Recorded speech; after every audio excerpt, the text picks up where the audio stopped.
బంగ్లాదేశ్లో ఎన్నికలు ముగిశాయి. షేక్ హసీనా భవితవ్యం ఏమిటి అనే ప్రశ్న ముందుకొస్తుంది. బీఎన్పీ విజయం సాధించింది. బంగ్లాదేశ్ నేషనల్ పార్టీ ఈ ఎన్నిక చెల్లదని, ఇది రాజ్యాంగ విరుద్ధమని, చట్ట విరుద్ధమని, అప్రజాస్వామికమని షేక్ హసీనా వ్యాఖ్యానించింది. కానీ అంతర్జాతీయ పరిశీలకులు, global community, international community Sheikh Hasina వ్యక్తం చేసిన అభిప్రాయాన్ని వ్యక్తం చేయలేదు. ఓవరాల్గా కొన్ని హింసాత్మక ఘటనలు జరిగినా బంగ్లాదేశ్ ఎన్నికల్ని ధృవీకరిస్తున్నాయి, అంగీకరిస్తున్నది ఇంటర్నేషనల్ కమ్యూనిటీ. పెద్దగా ఆరోపణలు లేవు. ఈవెన్ భారతదేశం కూడా ఈ ఎన్నికలపై ఏమీ కామెంట్ చేయలేదు. పైగా మన ప్రధానమంత్రి తారిక్ రెహమాన్ను అభినందించారు కూడా. అయితే ఈ ఎన్నికల్లో అవామీ లీగ్ను పాల్గొనలేకపోయింది. కారణం ఏంటంటే అవామీ లీగ్ రిజిస్ట్రేషన్ను యునెస్ ప్రభుత్వం రద్దు చేసింది. అందువల్ల షేక్ హసీనా ఆ రకమైన వ్యాఖ్యలు చేయడాన్ని అర్థం చేసుకోవచ్చు. మరి షేక్ హసీనా మద్దతుదారులు ఎటువైపు ఉన్నారు అనే ప్రశ్న ముందుకు వస్తుంది. నిజంగానే అవామీ లీగ్కి బలం ఉందా లేదా, షేక్ హసీనాకు బలం ఉందా లేదా అంటే it is an extremely difficult question to answer. చాలా సంక్లిష్టమైన ప్రశ్న. ఎందుకంటే నియర్లీ 60% ఓటర్లు ఓటింగ్లో పాల్గొన్నారు. అంటే wide spread boycott of elections కనిపించలేదు. 60% మంది ఓటర్లు ఓటింగ్లో పాల్గొనడం సిగ్నిఫికెంట్. అయితే అదే సమయంలో కొంతమంది పరిశీలకుల వాదన ఏంటంటే 2008లో బంగ్లాదేశ్లో జరిగిన ఎన్నికలు, ఆ తర్వాత జరిగిన ఎన్నికల్లో అపోజిషన్ పాల్గొనలేదు, బాయ్కాట్ చేసింది. అందువల్ల 2008 ఎలక్షన్సే రీజనబుల్లీ ఫ్రీ అండ్ ఫెయిర్గా జరిగిన ఎన్నికలుగా భావిస్తారు. ఆ 2008 ఎలక్షన్స్లో బంగ్లాదేశ్లో ఓటింగ్ పర్సెంటేజ్ 87. దాంతో పోలిస్తే ఇప్పుడు 60% ఓటింగ్ జరిగింది. అలాగే మీకు షేక్ హసీనా సొంత జిల్లా, ఆమె సొంత నియోజకవర్గం ఉన్న గోపాల్గంజ్లో అయితే 40% ఓటింగ్లో పాల్గొన్నారు. అంటే క్లియర్గా షేక్ హసీనా, ఆమె పార్టీ అవామీ లీగ్ నిషేధించబడినప్పటికీ కూడా సిగ్నిఫికెంట్ అట్లీస్ట్ ఒక 15-20% కోర్ సపోర్ట్ బేస్ ఇప్పటికీ కూడా షేక్ హసీనా అవామీ లీగ్ ఉంది. వీరు ఎన్నికలకు దూరంగా ఉన్నారు అనే ఒక పాసిబిలిటీని మనం కాదలేం. ఇక అవామీ లీగ్ సపోర్టర్స్ కూడా ఈ ఎన్నికల్లో ఓటింగ్లో పాల్గొని ఉండాలి కూడా. అవామీ లీగ్ ఫీల్డ్లో లేకపోయినా వాళ్ళు ఓటింగ్లో పాల్గొని ఉండాలి. ఎందుకంటే ఉదాహరణకు minority voters, Hindus, Buddhist, Awami league supporters, వారు ఈ ఎన్నికల్లో ఈవెన్ 2 హిందూ ఎంపీలు గెలిచారు. అది కూడా ముస్లిం మెజారిటీ ఏరియాలో బీఎన్పీ అభ్యర్థులుగా గెలిచారు. బుద్ధిస్ట్ ఎంపీస్ కూడా గెలిచారు. ఇక్కడ మైనారిటీస్కు అవామీ లీగ్ ఉంటే ఆప్షన్ అవామీ లీగ్ అవుతుంది. అది secular party, liberal moderate party కనుక. కానీ అవామీ లీగ్ లేకుండా పోటీ Bangladesh nationalist party versus Jamaat Islami Bangladesh నేతృత్వంలోని ఇస్లామిస్టుల కూటమి. ఈ రెండింటి మధ్య ఎంచుకోవాల్సి వచ్చినప్పుడు అవామీ లీగ్ కోర్ సపోర్టర్స్ ఓటింగ్లో పాల్గొనకపోయినా అవామీ లీగ్ ఓటర్స్, ఒకవేళ అవామీ లీగ్ షేక్ హసీనా ఫీల్డ్లో ఉంటే ఓటు వేసేవారు ఈ ఉన్నంతలో బెటర్ చాయిస్గా బంగ్లాదేశ్ నేషనలిస్ట్ పార్టీకి ఓటు వేసినట్లుగా కనిపిస్తుంది. ఎందుకంటే ఎలక్షన్స్లో ఒపీనియన్ పోల్స్ చివరి వరకు కూడా ట్రెండ్స్ ఏం చెప్పాయంటే బీఎన్పీకి జమాతీ ఇస్లామీ నాయకత్వం ఇస్లామిస్ట్ అలియన్స్కు మధ్య చాలా గట్టి పోటీ ఉంటుంది, నువ్వా నేనా అనే రీతిలో అనుకున్నారు. కానీ అలాంటి పోటీ జరగలేదు. ఏదో ఎవరో అనుకోవడం కాదు, ఇంక్లూడింగ్ అమెరికన్ డిప్లొమాట్లు కూడా వెళ్ళి జమాత్ లీడర్లను కలిశారు. ఇండియన్ డిప్లొమాట్ కూడా జమాత్ లీడర్ షఫీకుర్ రహమాన్ కలిశారు.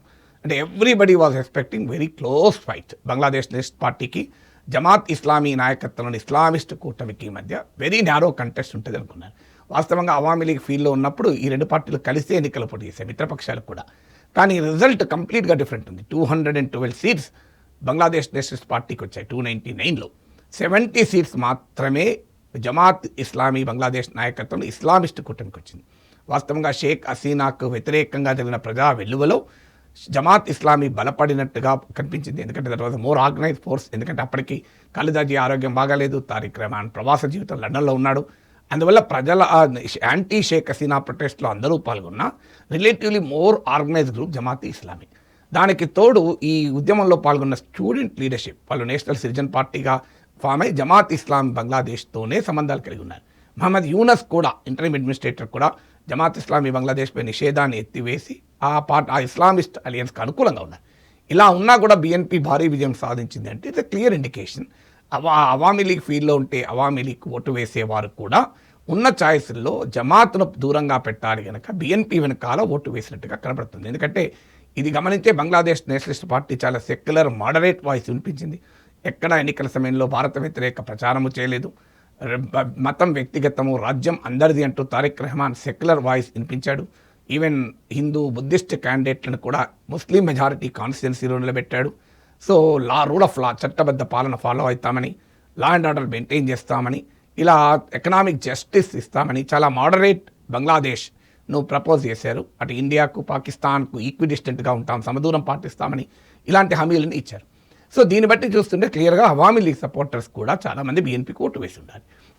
కానీ ఎన్నికల తర్వాత ఏంటి Awami League future, Sheikh Hasina future is extremely difficult. ఎందుకంటే షేక్ హసీనా పైన బంగ్లాదేశ్లో మరణశిక్ష ఉంది. క్రైమ్స్ అగెన్స్ట్ హ్యుమానిటీ, మానవాళికి వ్యతిరేకంగా నేరాలు చేశారన్న ఆరోపణ ఉంది. బంగ్లాదేశ్ నేషనలిస్ట్ పార్టీకి జమాత్ ఇస్లామీ బంగ్లాదేశ్కు పోటీ ఉంటే మోడరేట్ సెక్యులర్ మైనారిటీ ఓటర్లంతా బీఎన్పీ కొట్టేస్తారు. ఇప్పుడు అవామీ లీగ్ని కనుక తీసుకొచ్చి తెచ్చిపెట్టుకుంటే, షేక్ హసీనాను కనుక రప్పిస్తే బీఎన్పీ తనంతట తానగానే తన ప్రధాన ప్రత్యర్థి అయిన అవామీ లీగ్ను పొలిటికల్ స్పేస్లో ప్రవేశపెట్టినట్టుంటుంది. ఆ పని బీఎన్పీ ఎందుకు చేస్తుంది? ఎందుకంటే తనకు పోటీగా అవామీ లీగ్ను తెచ్చుకునే పని తారిక్ రెహమాన్ కూడా చేయకపోవచ్చు. అందులో అవామీ లీగ్ బంగ్లాదేశ్ నేషనల్ పార్టీల మధ్య దశాబ్దాల వైరం, షేక్ హసీనా బేగం ఖాలిదా జియాల మధ్య దశాబ్దాల వైరం. ఖాలిదా జియాను జైల్లో పెట్టింది షేక్ హసీనా, అలాగే ఆ తర్వాత హౌస్ అరెస్ట్ చేసింది. తారిక్ రెహమాన్ పై కూడా అనేక కేసులు పెట్టింది. అందువల్ల బీఎన్పీ అవామీ లీగ్ ఏం మిత్రపక్షాలు కాదు. సో అందువల్ల బీఎన్పీ అవామీ లీగ్ను యాక్సెప్ట్ చేసే అవకాశమే లేదు, షేక్ హసీనాను రప్పించే అవకాశమే లేదు. అందువల్ల అవామీ లీగ్ ఫ్యూచర్ ఏంటి, బంగ్లాదేశ్ రాజకీయాల్లో మళ్ళీ అవామీ లీగ్ అవకాశం ఉంటుందా అనేది ఇప్పటికిప్పుడు తేలే ప్రశ్న కాదు. బంగ్లాదేశ్ రాజకీయ పరిణామాలు ఏ రకంగా సంభవిస్తాయి అనే దానిపైన ఆధారపడి ఉంటుంది. సో బట్ డెఫినెట్గా షేక్ హసీనాకు ఒక పాజిటివ్ అంశం ఏంటంటే జమాత్ ఓడిపోవడము, రెండవ పాజిటివ్ అంశం ఏంటంటే ఇప్పటికీ ఒక 15-20% ఓట్ బేస్ రిటైన్ అవ్వడము, సిగ్నిఫికెంట్గా ఓటర్లు ఎన్నికలకు దూరంగా ఉండడం. కానీ అదే సమయంలో షేక్ హసీనాకు ఉన్న ఛాలెంజ్ ఏంటి అంటే, తన ప్రధాన ప్రత్యర్థి అయిన ఖాలిదా జియా నాయకత్వంలోని బంగ్లాదేశ్ నేషనల్ పార్టీ ఆమె కుమారుడు తారిక్ రెహమాన్ నాయకత్వంలో అధికారాన్ని చేపట్టడము. బంగ్లాదేశ్ సమాజంలో షేక్ హసీనా పట్ల ఉన్న తీవ్ర వ్యతిరేకత రీత్యా షేక్ హసీనా పట్ల ఏ మేరకు మోడరేట్గా తారిక్ రెహమాన్ ఉన్నా తీవ్రమైన వ్యతిరేకతను ఎదుర్కోవాల్సి వస్తుంది. అందువల్ల తనకు రాజకీయంగా నష్టమే కాదు, ప్రజల నిరసనకు కూడా వ్యక్తం చేస్తుంది కనుక ఇంత తొందరగా షేక్ హసీనా పట్ల కాస్త మోడరేట్గా తారిక్ రెహమాన్ ఉండే అవకాశమే లేదు. అందువల్ల Sheikh Hasina future still question mark అనే మిగిలింది.